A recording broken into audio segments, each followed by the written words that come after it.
So erythrocytes are otherwise called as red blood cells और RBCs.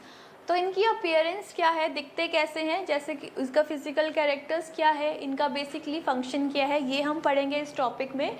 So RBCs have बाइकॉन्केव disc.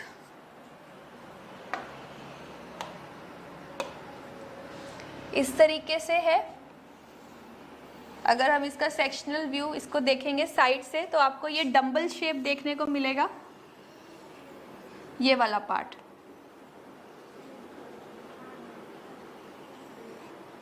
तो बाइकॉन्केव disc shape कहने का मतलब ये है कि बीच में इसके गड्ढा है, यहाँ से भी ये अंदर दबा हुआ है सेंटर से, और दूसरी तरफ से देखें तो भी. तो इसको हम बाइकॉन्केव डिस्क शेप भी कह सकते हैं या डंबल शेप भी कह सकते हैं. It is situated for gaseous exchange. अब ये इस तरीके से क्यों, ये ऐसे भी तो हो सकता था, सीधा भी तो हो सकता था, तो ये इस तरीके से, ये ऐसे अंदर की तरफ क्यों है? इसका रीज़न है कि इसने गैस एक्सचेंज में पार्टिसिपेट करना है, इसने ऑक्सीजन मॉलिक्यूल्स को अपने साथ बाइंड करना है, उनको टिश्यूज़ तक लेके जाना है और वहाँ पे फिर कार्बन डाइऑक्साइड को बाइंड करना है और वापस लेके आना है. तो जितना ज़्यादा उसको सरफेस मिलेगा उतना ज़्यादा उसकी कैपेसिटी होगी काम करने की. So to increase the surface area, ये बाइकॉन्केव शेप के होते हैं. ठीक है. फर्स्ट वन इज़ दिस कि इसका सरफेस एरिया इंक्रीज हो रहा है. And the second one is RBCs ने, अब ज़रूरी तो नहीं है, हमारी जो बॉडी में ब्लड वेसल्स हैं वो बड़े साइज़ की भी हैं, छोटी आर्टरीज भी हैं, आर्टीरियोल्स भी हैं और कैपिलरीज भी हैं. तो जैसे जैसे हम नीचे जाते हैं तो कैपिलरीज तक पहुँचते पहुँचते जो ब्लड वेसल्स हैं उनका डायामीटर कम होता रहता है, लेकिन RBC का डायामीटर तो कम नहीं हो रहा. RBC का डायामीटर तो 7.2 से लेके 7.5 माइक्रोमीटर्स तक ही रहेगा. तो इस वजह से ये इस शेप में है ताकि ये फ्लेक्सिबिलिटी शो करे और जो स्मॉलर कैपिलरीज हैं उनके थ्रू ट्रेवल्स कर सके, उनके थ्रू ट्रैवल कर सके. The shape is flexible so that RBC can pass through smallest blood vessels. तो इसके दो रीजंस हैं इसका ये डिस्क शेप होने का, biconcave disc shape. First one is to increase the surface area so that it can, जो इसका ट्रांसपोर्ट का है, ऑक्सीजन ट्रांसपोर्ट है, उसको ज़्यादा से ज़्यादा कर सके. And the second one is it has to travel through smaller capillaries, तो ईजीली फ्लेक्सिबल होके वहाँ पे अटक ना जाए, उन स्मॉलर कैपिलरीज से ईजीली पास हो, इसलिए इसकी इस शेप में है. You have to remember this shape. Biconcave disc shape, dumbbell shape भी आ सकता है.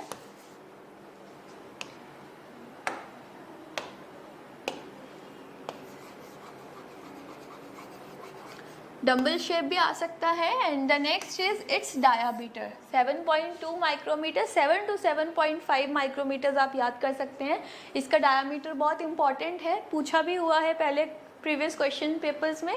तो you have to remember its diameter. It is 7.2 to 7.2 micrometres और 7 to 7.5 माइक्रोमीटर्स. अभी हमने जो डायग्राम देखा था, जो हमने ब्लड स्मीयर वाला डायग्राम देखा था, उसी का ही थोड़ा क्लैरिटी वाला व्यू है. तो erythrocytes are smaller than leukocytes. जो उनका डायामीटर है, जो उनका साइज़ है, प्लेटलेट्स का सबसे छोटा, उसके बाद आता है हमारे एरिथ्रोसाइट्स का, और सबसे बड़े होते हैं ल्यूकोसाइट्स. यहाँ आप देख सकते हैं कि एरिथ्रोसाइट और ल्यूकोसाइट में साइज़ का डिफरेंस बहुत क्लियरली आपको दिख रहा है. और हर ल्यूकोसाइट में न्यूक्लियस का बाइलोब न्यूक्लियस है, ट्राइलोब न्यूक्लियस है, बीन शेप न्यूक्लियस है. तो ये भी आपको अलग से आप देख सकते हैं. तो ये जब हम WBC पढ़ेंगे तब हम दोबारा ये स्मीयर देखेंगे कि किस तरीके से अलग अलग न्यूक्लियस आपको देखने को मिल रहे हैं. तो यहाँ पे है कि आप ये देख सकते हो, अप्रिशिएट कर सकते हो कि एरिथ्रोसाइट जो है वो एक ल्यूकोसाइट से साइज़ में छोटा है. And you have these platelets. यहाँ तीनों को आप देखिए, ये एरिथ्रोसाइट है जो रेड कलर का है और सबसे छोटा एरिथ्रोसाइट है, WBC से छोटा. WBC है ब्लू स्टेनिंग लेता है. And then we have platelets जो इनसे भी छोटा है, सबसे छोटा है. Now the primary cell content is haemoglobin. RBC के अंदर जो सबसे ज़्यादा इंपॉर्टेंट स्ट्रक्चर प्रेजेंट होता है वो है हीमोग्लोबिन. तो ये चीज़ आपको याद रखनी है. हीमोग्लोबिन जो है ना WBC में है ना प्लेटलेट में है, वो है RBC में.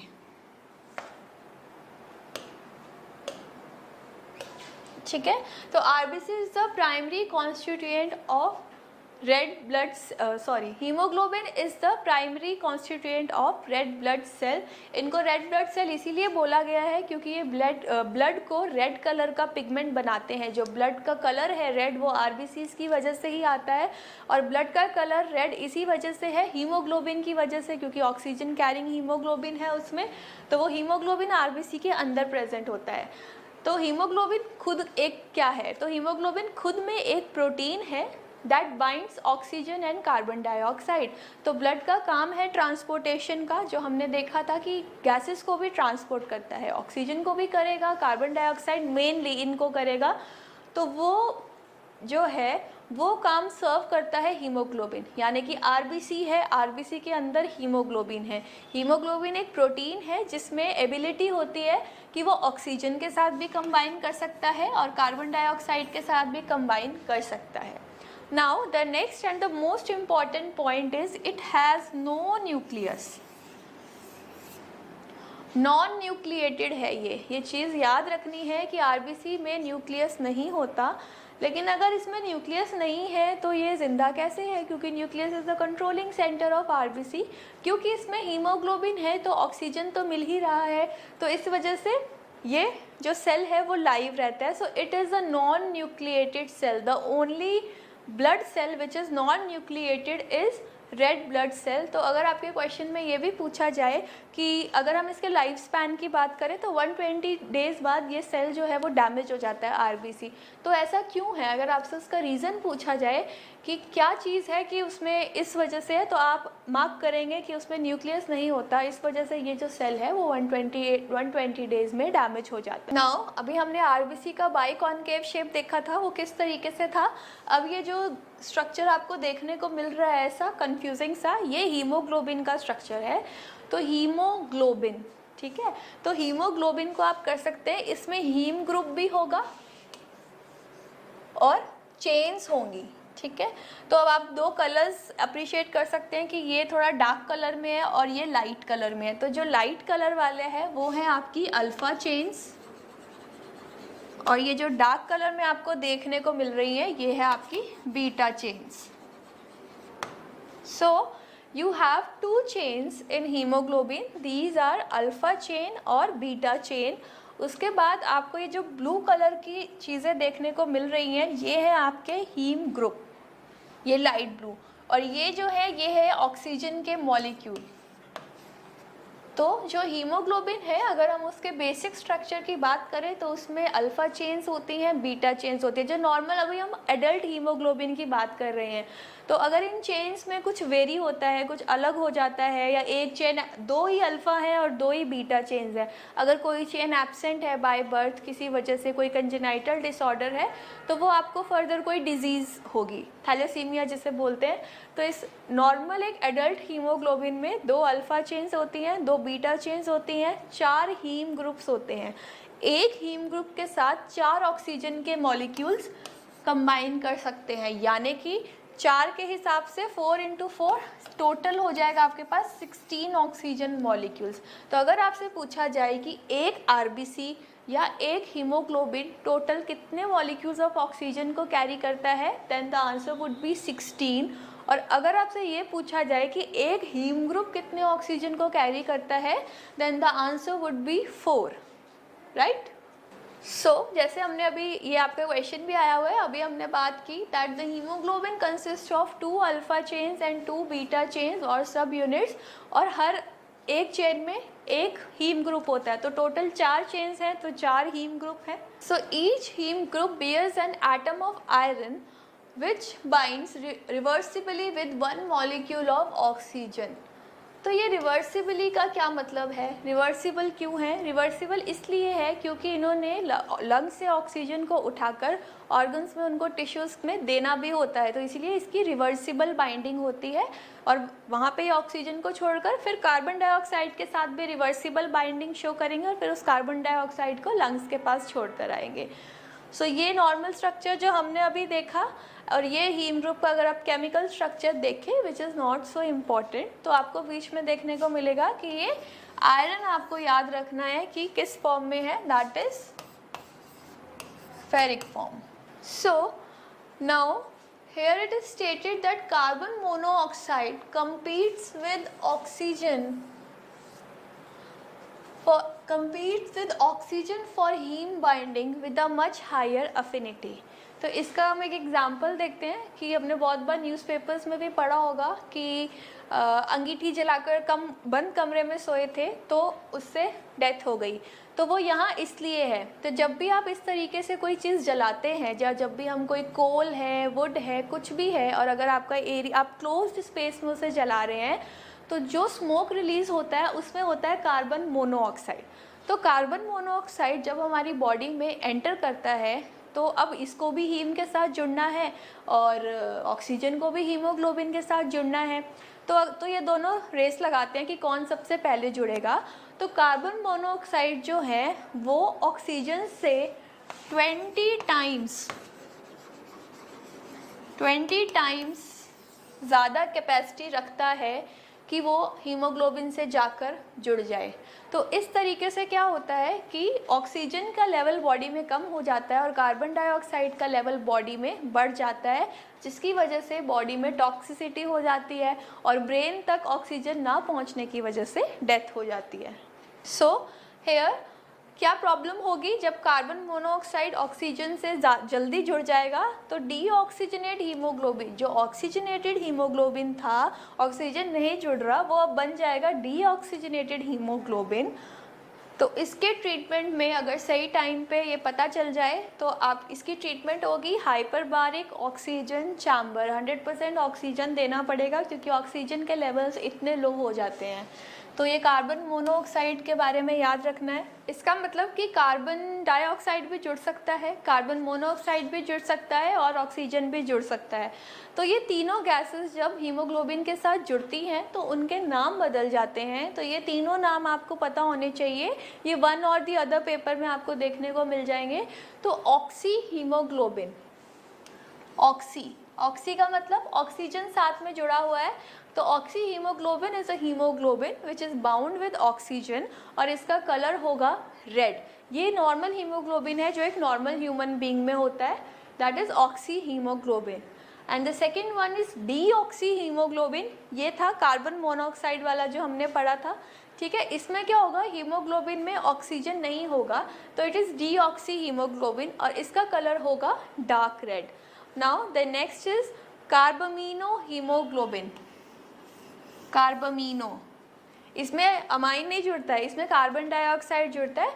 20% of carbon dioxide in the blood binds to the globin to form a part of haemoglobin which is called as carbamino haemoglobin. यानी कि हमारी बॉडी में जो रिमूव होता है दैट वो तब जब कार्बन डाइऑक्साइड वो कैरी कर रहा है, दैट इज़ कार्बामीनो हीमोग्लोबिन, और जब वो ऑक्सीजन को लेके जा रहा है तब होगा वो ऑक्सी हीमोग्लोबिन।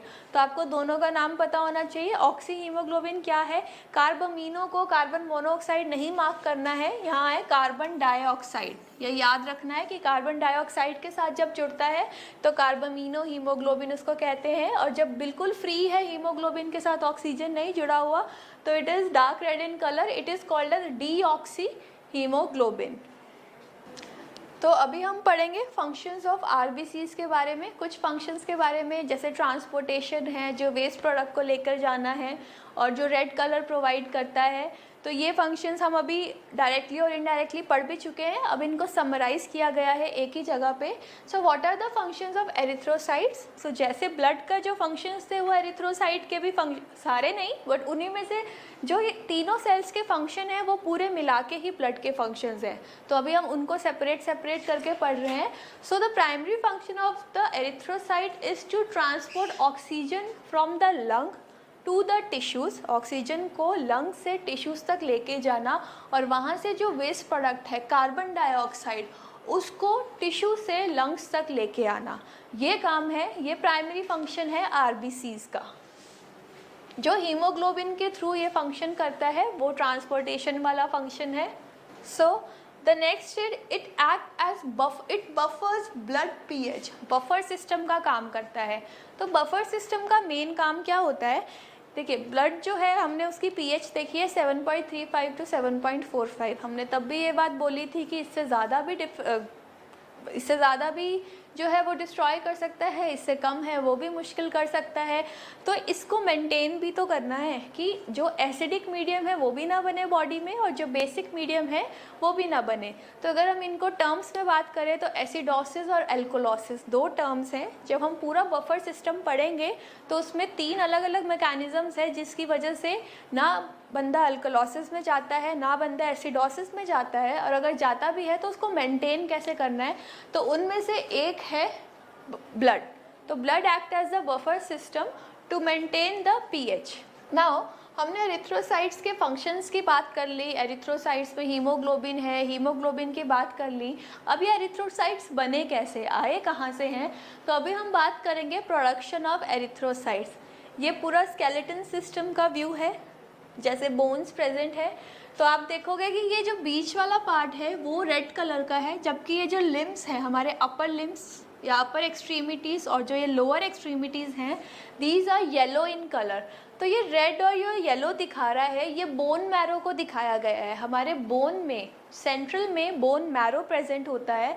तो बोन मैरो 2 तरीके का होता है, रेड बोन मैरो और येलो बोन मैरो। तो रेड बोन मैरो की अगर सिचुएशन आपसे पूछे जाए तो रेड बोन मैरो जो है वो फ्लैट बोन्स में मिलता है, लाइक स्कल की बोन्स हो गई, हमारी रिब्स हो गई, स्कैपुला हो गई, क्लेविकल हो गई, हमारी हिप बोन्स हो गई। और जो आपका येलो बोन मैरो है वो आपके दोनों अपेंडिजेस यानी कि अपेंडिकुलर स्केलेटन जो है आपका अपर लिम्ब की बोन्स में और लोअर लिम्ब की बोन्स में मिलता है। तो अगर अब ये रेड बोन मैरो है तो रेड ब्लड सेल्स भी यहीं फॉर्म होंगे। So hematopoiesis, hemato means blood, poiesis means formation। तो हेमाटोपोइसिस का मतलब होता है जो तीनों तरीके के जो ब्लड सेल्स हैं उनकी फॉर्मेशन के लिए जो टर्म यूज़ किया जाता है, it is called as haematopoiesis. And erythropoiesis में अगर हम स्पेसिफिकली होंगे तो एरिथ्रो मतलब रेड ब्लड सेल्स के लिए था, तो एरिथ्रोपोइसिस का मतलब है जहाँ रेड ब्लड सेल्स की फॉर्मेशन होती है। तो erythropoiesis is a part of haematopoiesis. Haematopoiesis अगर ब्रॉड टर्म है जिसमें तीनों सेल्स की फॉर्मेशन को दिखाया गया है उनके प्रीकर्सर सेल से, और जो एरिथ्रोपोइसिस है वो एक सिर्फ आरबीसीज की फॉर्मेशन को एक्सप्लेन करने के लिए यूज़ किया गया है। तो it refers specifically to red blood cell production. तो ये जो रेड बोन मैरो है इसमें होगा आपका एरिथ्रोपोइसिस।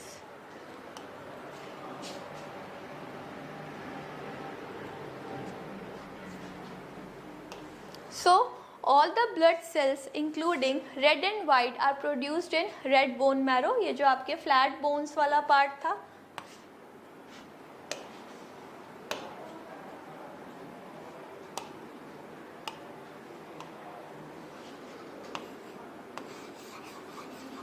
अगर आपसे एग्जाम्पल्स पूछे जाएँ तो जो आपके फ्लैट बोन्स है यानी कि जो आपको रेड पार्ट दिख रहा है, रेड बोन मैरो वाला पार्ट है, वहीं पे हमारा हेमाटोपोइसिस अकर होता है। ऑन एवरेज 1 ounce और 100 billion blood cells are made each day. अब ब्लड सेल्स का भी हमने जब आरबीसीज की बात की थी कि इसमें न्यूक्लियस नहीं है, तब मैंने ये बोला था कि 120 डेज में ये सेल डैमेज हो जाता है। तो अब ऐसा तो नहीं है एक बार बन गया तो फिर वो डैमेज हो गया तो क्या दोबारा आरबीसी बनेगा ही नहीं। तो हम ये कह सकते हैं कि हेमाटोपोइसिस जो है वो एक कॉन्टिन्यूस प्रोसेस है which is throughout the life, पूरे लाइफ में ये प्रोसेस चलता रहता है। So on average 1 billion of cells यानी कि 100 बिलियन और 1 आउंस ऑफ सेल्स जो है वो रोज़ प्रोड्यूस होते हैं। उनमें से कुछ इमेच्योर होंगे, कुछ मैच्योर होंगे, सब काम के नहीं होते, मतलब बनते इतने हैं लेकिन उनमें से कुछ ही हैं जो काम के हो पाते हैं। तो इतने बनने ज़रूरी हैं बिकॉज लैक्स में आपके पास प्लेटलेट्स हैं, थाउजेंड्स में WBCs हैं एंड मिलियंस में RBCs हैं। तो इसीलिए इतने ह्यूज अमाउंट में सेल्स बन रहे हैं। So hematopoiesis, formation of all the blood cells is called as hematopoiesis। तो ये रेड बोन मैरो में होता है। अब ये रेड बोन मैरो कहाँ होता है? So red bone marrow is a network of reticular connective tissue that borders on white blood capillaries called blood sinusoids। As hematoblasts mature, they migrate through a thin wall sinusoids to enter the blood। तो red bone marrow bone का जो centralised part है से यहाँ होगा, ये bone marrow है, जहाँ पे आपका हिमेटोपोइसिस होगा, जहाँ पे सेल्स बनेंगे। तो जब हम अभी हिमेटोपोइसिस पढ़ेंगे या स्पेसिफिकली एरिथ्रोपोइसिस पढ़ेंगे, तो उसमें क्या है, वेरियस स्टेजेस हैं, सेल के वेरियस स्टेजेस हैं इमेच्योर से उनकी मैच्योरेशन होने तक। तो जो साइटोब्लास्ट चाहे वो एरिथ्रोसाइटोब्लास्ट है, चाहे वो ल्यूकोसाइटोब्लास्ट है, यहाँ हम ब्रॉड टर्म में अगर बोले कि हीमोसाइटोब्लास्ट जो है, तो वहाँ तक की जो साइकिल है, मतलब वहाँ तक की जो प्रोसेस है वो हो रही है आपकी रेड बोन मैरो में। तो जैसे ही ये ब्लास्ट सेल्स जो मेच्योर होते हैं, ये यहाँ से माइग्रेट करना शुरू कर देंगे और ब्लड में एंटर कर जाएंगे। अब अगर आपसे पूछा जाए कि हीमेटोपोइसिस कहाँ टेक प्लेस करती है एडल्ट में, तो your answer would B red bone marrow. लेकिन अगर पूछा जाए कि जब एम्ब्रियो है, तो तब आपका बोन्स डेवलप नहीं है, तो बोन मैरो भी डेवलप नहीं होगा, तो तब कहाँ होगा ये हीमेटोपोइसिस? तब हीमेटोपोइसिस होगा आपका योक सैक में। तो एम्ब्रियोनिक स्टेज में आपका जो हीमेटोपोइसिस है वो होगा यॉक सैक में, और जब फीटस 2 to 6 मंथ्स का है, यानी कि मिड प्रेगनेंसी वाला टाइम है, तो आपका होगा लिवर में, क्योंकि बोन मैरो तब भी डेवलप नहीं हुआ है, तब आपका हीमेटोपोइसिस होगा लिवर में। और 6 मंथ्स के बाद से लेकर जब तक पूरी लाइफ तक जो आपका हीमेटोपोइसिस है वो होगा रेड बोन मैरो में। यानी कि हीमेटोपोइसिस की 3 साइट्स हैं, एम्ब्रियोनिक स्टेज में योक सैक, 2 to 6 मंथ्स के फीटस में होगा लिवर में, और उसके बाद थ्रू आउट द लाइफ वो होगा रेड बोन मैरो में। So this is the picture which represents the haematopoiesis. अब ये है क्या? All of the blood cells including red cell and white arise from the same type of stem cell, that is hematopoietic stem cell और hemocytoblast। तो अब RBC है, WBC है, platelets है, कुछ भी है, वो एक ही तरह के सेल से बने हैं, हीमोसाइटोब्लास्ट बोलते हैं। इन्हीं में से ही कुछ इनको बोलेंगे स्टेम सेल्स। तो स्टेम सेल्स की ये प्रॉपर्टी होती है कि वो किसी में भी डिफ्रेंशिएट कर सकते हैं। तो ये स्टेम सेल जो हैं वो अलग अलग सेल्स में डिफ्रेंशिएट करेगा। जो अब ये अलग अलग सेल्स बने हैं, इनको हम बोलेंगे कमिटेड सेल्स। इनको हम कमिटेड सेल्स इसलिए बोलेंगे क्योंकि इस स्टेज में इनको पता है कि इनको आगे कौन सा सेल बनाना है, तो दे आर कमिटेड कि उनको कौन सा सेल बनाना है, तो that is why these are called as committed cell. तो एक ही स्टेम सेल होगा, नंबर नहीं, मतलब एक ही तरह का सेल होगा, हीमोसाइटोब्लास्ट जिसको कहेंगे। इससे अलग अलग कमिटेड सेल्स बनेंगे, और उन इस सेल को नहीं पता कि उसे क्या बनाना है, लेकिन कमिटेड सेल्स को पता है कि उन्हें आरबीसी बनाने हैं, डब्ल्यूबीसी बनाना है या प्लेटलेट बनाना है। तो अगर हम सिर्फ आरबीसी की बात करें, तो ये कमिटेड सेल बना प्रो एरिथ्रोब्लास्ट। एरिथ्रो वर्ड आ गया, तो एरिथ्रो स्टैंड्स फॉर आरबीसी, तो प्रो एरिथ्रोब्लास्ट। फिर जो आगे मेच्योर होके बना एरिथ्रोब्लास्ट, फिर और मेच्योर हुआ, यानी कि इसको नॉन न्यूक्लिएटेड बनना है, तो देखिए धीरे धीरे न्यूक्लियस ख़त्म हो रहा है, तो नॉर्मोब्लास्ट, और देन बना रेटिकुलोसाइट। और रेटिकुलोसाइट जो है वो इसका प्री मेच्योर, मतलब मेच्योर होने से जस्ट पहले का प्रीकर्सर है, तो दैट इज़ रेटिकुलोसाइट। और रेटिकुलोसाइट जब पूरी तरह से मेच्योर हो गया तो बन गया एरिथ्रोसाइट। तो अगर एरिथ्रोसाइट से पहले वाले ये जो 3 हैं, बीइंग वो एरिथ्रोसाइट, प्लेटलेट, न्यूट्रोफिल, ये जो हमारे मेच्योर सेल्स हैं, अगर आपकी ब्लड स्मीयर में इनसे पहले वाला कोई भी सेल ज़्यादा मात्रा में या ज़्यादा घूमता हुआ दिखाई दे रहा है, तो इट मीन्स डेफिनेटली कोई प्रॉब्लम है, प्रोडक्शन है, कुछ कैंसर का प्रॉब्लम है, तो कुछ प्रॉब्लम है, इट इंडिकेट्स। तो ये वाली जितनी भी चीज़ें हैं ना, ये सिर्फ बोन मैरो में होनी चाहिए, ये ब्लड में नहीं होनी चाहिए। ब्लड में सिर्फ ये मेच्योर सेल्स घूमेंगे, इससे पहले वाले सारी जो स्टेजेस हैं वो बोन मैरो की। तो अगर हम उसी डायग्राम में से स्पेसिफिकली अगर एरिथ्रोपोइसिस की बात करें, तो there would be one stem cell जिसका नाम है हीमोसाइटोब्लास्ट, जो सबके लिए कॉमन है। इससे एक कमिटेड सेल बनेगा, ठीक है, जिसको हमने बोला था प्रो एरिथ्रोब्लास्ट। उसके बाद एरिथ्रोब्लास्ट, फिर नॉर्मोब्लास्ट, फिर रेटिकुलोसाइट्स, और लास्ट में बनेगा एरिथ्रोसाइट। तो ये जो पूरा प्रोसेस है इसको हम बोलेंगे erythropoiesis, and erythropoiesis is a part of haematopoiesis. Now erythrocytes are produce throughout the whole life to replace dead cells. हम इसके बारे में पढ़ चुके हैं कि इनकी लाइफ स्पैन छोटी है, 120 डेज की है, तो जल्दी जल्दी ख़त्म होते हैं। तो through out the life bone marrow जो है वो हिमेटोपोइसिस शो करता है। Now the next is reticulocyte count. तो नॉर्मल रेटिकुलोसाइट काउंट, अभी हमने बोला कि इससे पहले वाली अगर कोई भी चीज़ें ज़्यादा अगर आपको ब्लड स्मीयर में देखने को मिल रही हैं तो इसका मतलब कि कोई गड़बड़ है। तो ये क्वेश्चन बहुत इंपॉर्टेंट है, आपको रेटिकुलोसाइट काउंट पता होना चाहिए कि नॉर्मल रेटिकुलोसाइट काउंट जो है वो 1 to 2% होता है। इतने प्रीकर्सर सेल्स जो है वो ब्लड में मिलते ही हैं, लेकिन अगर इससे ज़्यादा बढ़ रहा है तो इसका मतलब आरबीसी नहीं बन पा रहा, तभी प्रीकर्सर तभी तो ज़्यादा घूम रहा है ना, क्योंकि ये मेन मैच्योरेशन नहीं हो पा रही। तो वी हैव टू फाइंड कि ये मैच्योरेशन क्यों नहीं हो पा रही, बिकॉज अगर आरबीसी नहीं बनेगा तो फिर अनीमिया और फर्दर सो ऑन डिजीजेस हो सकती हैं। तो नॉर्मल रेटिकुलोसाइट काउंट आपको याद रखना है which is 1 to 2%।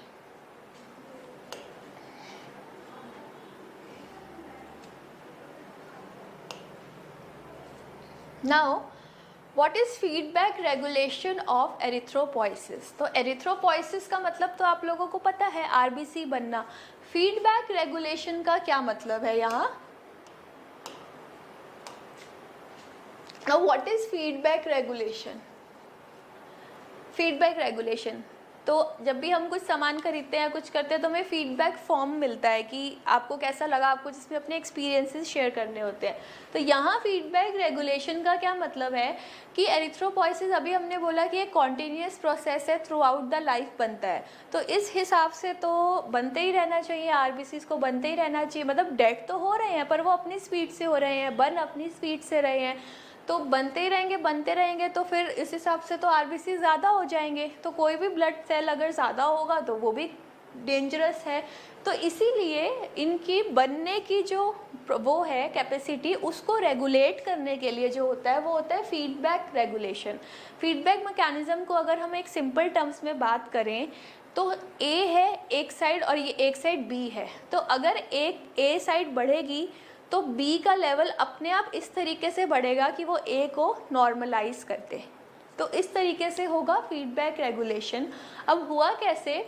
It is regulated by renal oxygen content. अब हम इस डायग्राम में समझेंगे कि ये किस तरीके से हुआ।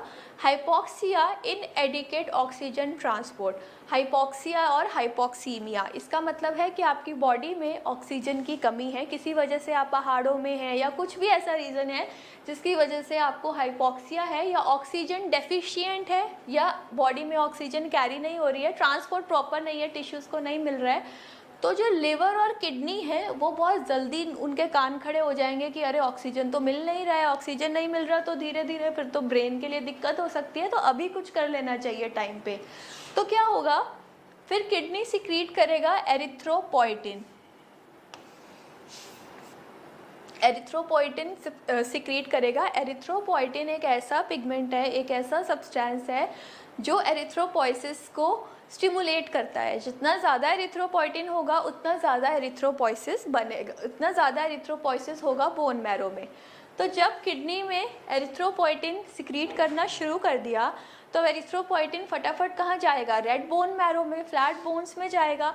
तो वहाँ जाकर वो अब वहाँ वो आ रहा है, तो उसका मतलब ही यही है कि एरिथ्रोपोइटिन है तो वो एरिथ्रोपोइसिस करने आया है। तो it would accelerate erythropoiesis. Accelerate का मतलब स्पीड इंक्रीज कर देगा एरिथ्रोपोइसिस की, तो आरबीसीज जो है वो जल्दी जल्दी और ज़्यादा बनेंगे। तो accelerated erythropoiesis leads to increased RBC count, और जैसे ही आरबीसी काउंट इंक्रीज होगा वैसे ही हीमोग्लोबिन लेवल भी सब सही हो जाएगा। तो हीमोग्लोबिन भी सही है तो ऑक्सीजन भी सही से जा रहा है। तो अब जब ऑक्सीजन का ट्रांसपोर्ट टिश्यूज़ तक सही जा रहा है, जब कोई दिक्कत ही नहीं है, तो कोई दिक्कत यहाँ सेंस ही नहीं होगी। जब ये एडिक्वेट हो गया तो इनएडिक्वेसी तो सेंस ही नहीं होगी। जब ये किडनी सेंस नहीं करेगा कि ऑक्सीजन की कोई दिक्कत है तो वो एरिथ्रोपोइटिन भी नहीं बनाएगा। तो एरिथ्रोपोइटिन नहीं बनेगा तो एरिथ्रोपोइसिस अपनी नॉर्मल स्टेज पर वापस आ जाएगा। तो it is called as feedback regulation, यानी कि जब एरिथ्रोपोइटिन ज़्यादा निकला तो एरिथ्रोपोइसिस बढ़ गया, और जैसे ही एरिथ्रोपोइसिस बढ़ गया तो अब एरिथ्रोपोइटिन की कोई ज़रूरत नहीं रही, तो एरिथ्रोपोइटिन लोअर हो गया और इस वजह से एरिथ्रोपोइटिन बनना कम हुआ, वो लोअर हो गया, तो एरिथ्रोपोइसिस भी अपने नॉर्मल लेवल पे आ गया। तो ये दोनों जो प्रोसेस हैं एरिथ्रोपोइटिन के सिक्रीट होने का और एरिथ्रोपोइसिस के एक्सेलरेट होने का, ये एक दूसरे पर डिपेंडेंट है। एक चीज़ बढ़ेगी तो दूसरी चीज़ बढ़ेगी, फिर वो बढ़ जाएगी तो ये घट जाएगी, तो ये भी नॉर्मल हो जाएगी। तो that is called as feedback regulation.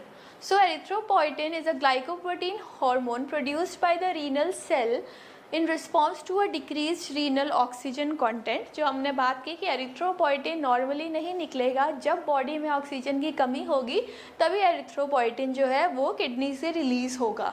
Erythropoietin stimulates erythrocyte production in the red blood bone marrow. जो यहाँ हमने एक्सेलरेटेड एरिथ्रोपोइसिस की बात की थी वो है ये. So A drop in renal blood oxygen level can result from, अभी हमने बोला था कि inadequate ऑक्सीजन होगा, तो उसके क्या क्या रीजंस है, ये inadequacy आई क्यों कमी हो गई ऑक्सीजन लेवल्स में. So the first is reduced number of red blood cells due to haemorrhage. Haemorrhage का मतलब होता है ब्लड लॉस. कोई भी एक्सीडेंट है या मेंस्ट्रुएशन के टाइम कुछ भी ऐसा रीज़न है जिसमें कि आपका ब्लड लॉस हुआ, तो अल्टीमेटली आरबीसीज तो ज़्यादा होते हैं नंबर, तो आरबीसी लॉस तो होगा ही होगा.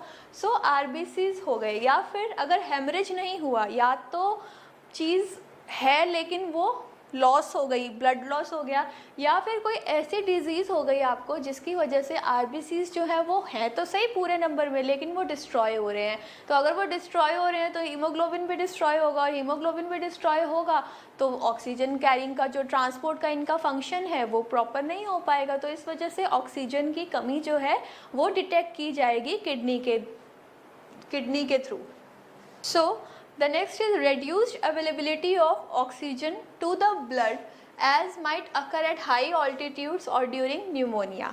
अब कुछ ऐसा हो कि आपके आरबीसी, पहले तो हमने ये बोल दिया कि ऑक्सीजन की कमी किस वजह से होएगी कि आरबीसी में दिक्कत है. अब वो आरबीसी लॉस की वजह से, हेमरेज की वजह से कम है, या कुछ ऐसा हो गया कि आरबीसी की कोई डिजीज़ है कि वो कैरी नहीं कर पा रहा, डिस्ट्रॉय हो गए आरबीसी डिस्ट्रक्शन उस वजह से.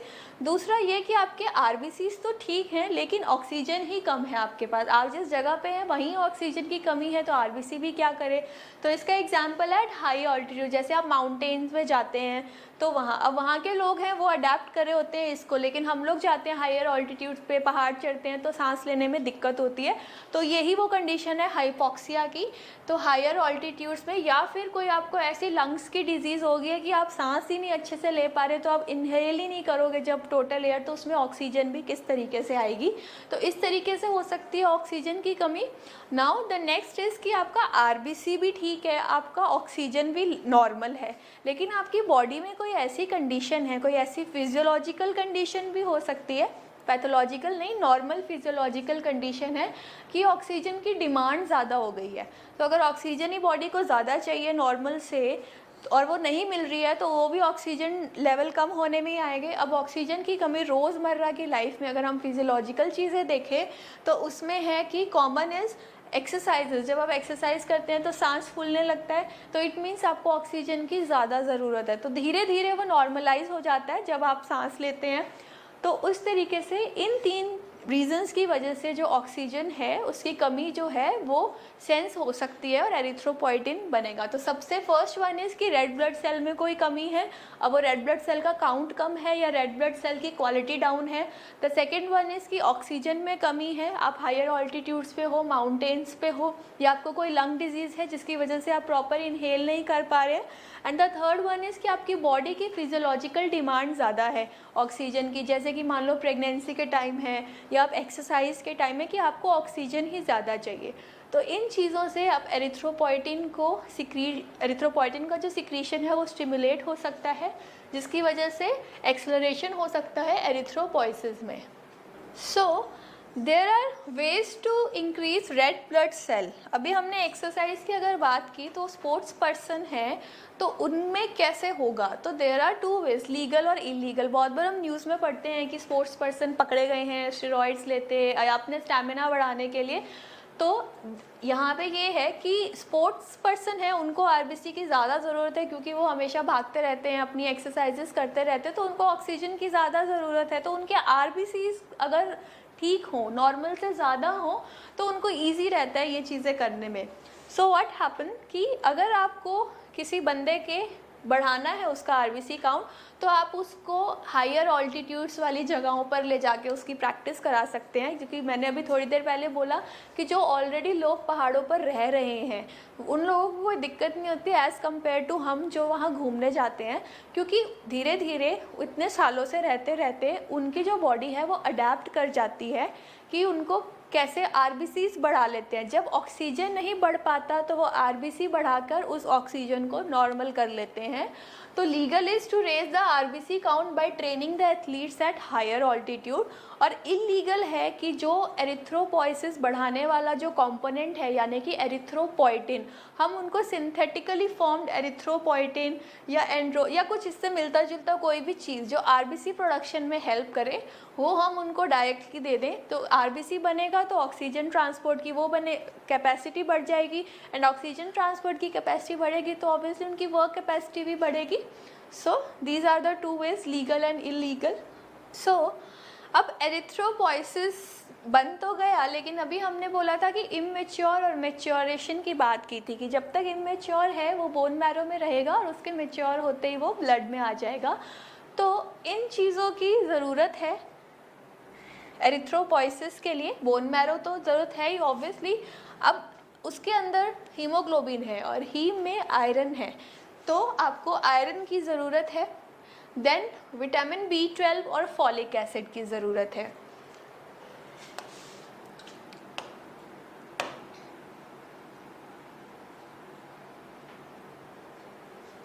जो आयरन है वो हीम की फॉर्मेशन में हेल्प करता है।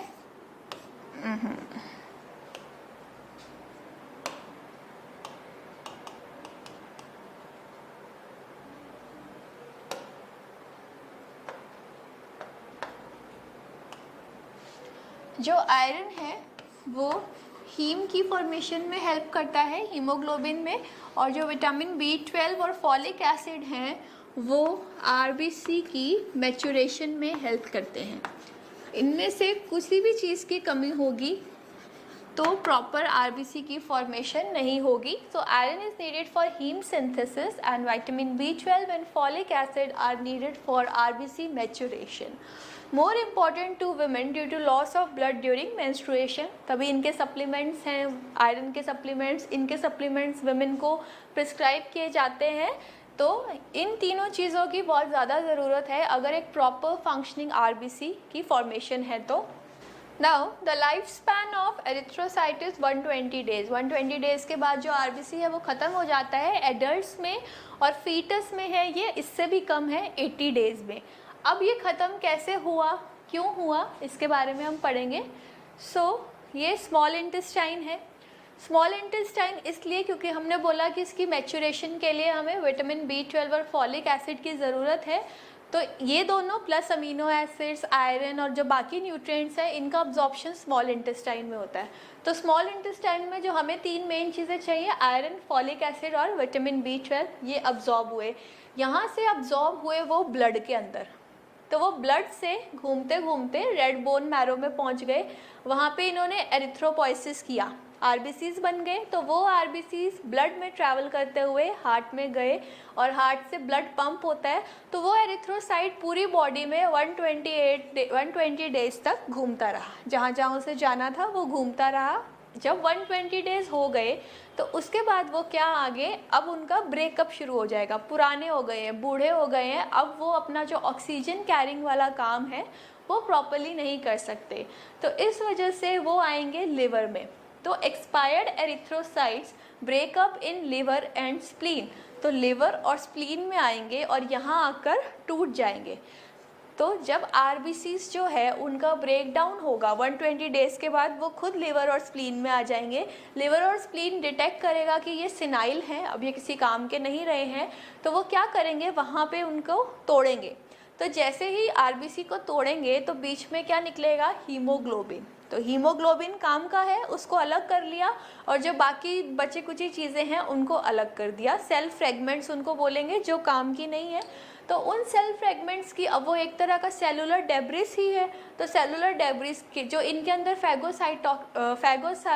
फैगोसाइटाइज करने वाले फैगोसाइट्स होते हैं, जो सेल ईटिंग प्रोसेस होता है फैगोसाइटोसिस, ऐसे सेल्स होते हैं जैसे इसमें कुफर सेल्स है, तो वो क्या करेंगे, जो भी डेब्रिस है, जो भी काम की चीज़ नहीं है उसको खा जाएंगे। तो सेल फ्रेगमेंट्स यहीं ख़त्म हो गए। उसके बाद जो हीमोग्लोबिन रिलीज़ हुआ था वो हीमोग्लोबिन भी अब डिवाइड होगा हीम में और ग्लोबिन में। तो ग्लोबिन एक अमीनो एसिड्स है, ग्लोबिन फर्दर धीरे धीरे छोटा होता होता डिग्रेड होता होता अमीनो एसिड्स में कन्वर्ट हो जाएगा, ये अमीनो एसिड्स वापस चले जाएंगे। और जो हीम है ये दो कंपोनेंट्स में डिवाइड होगा, बिलीवर्डिन और आयरन।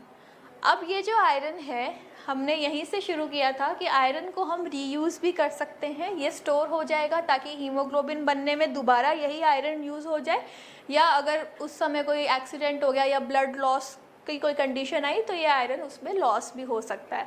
तो ये है आयरन का। और बिलीवर्डिन जो है वो बिलीरुबिन में कन्वर्ट हो जाएगा। इफ़ यू रिमेंबर बिलीरुबिन हमने पढ़ा था, जो नाइट्रोजीनियस वेस्ट पढ़े थे हमने उसमें पढ़ा था। ये बिलीरुबिन फिर बाइल में कन्वर्ट होगा और फिर बाइल में ये एक्सक्रीट, बाइल के बाद ये फीसिस में एक्सक्रीट हो जाएगा। तो ये है फेट हीमोग्लोबिन का। अब क्या हुआ, आरबीसी डायरेक्ट नहीं ख़त्म हुआ, इस फॉर्म में ख़त्म हुआ। तो सबसे पहले यहाँ तक आरबीसी बना, वो 120 डेज तक हमारी बॉडी में उसने सर्कुलेट किया। जब वो सिनाइल हो गया है, उसकी ऑक्सीजन कैरिंग कैपेसिटी कम हो गई है, लिवर और स्प्लीन ने उसको एंट्रैप किया और उसको वहाँ ब्रेक डाउन किया। तो इसके ब्रेक डाउन के बाद आरबीसी में से हीमोग्लोबिन अलग हो गया और जो बच गया that was a cellular debris which is phagocytised by the phagocytes. और जो हीमोग्लोबिन डिग्रेड हुआ, हीमग्लोबिन, हीमोग्लोबिन, ग्लोबिन अलग है, हीम अलग है, ग्लोबिन फर्दर डिग्रेड होता होता अमीनो एसिड्स की फॉर्म में चला गया और हीम में से आयरन निकल गया जिसको जो रीयूज हो सकता है हीमोग्लोबिन की फॉर्मेशन में। एंड जो दूसरा कंपोनेंट है वो है biliverdin. Biliverdin is later converted into bilirubin, then bile. Bilirubin is a nitrogenous waste जो हमने पहले पढ़ा था।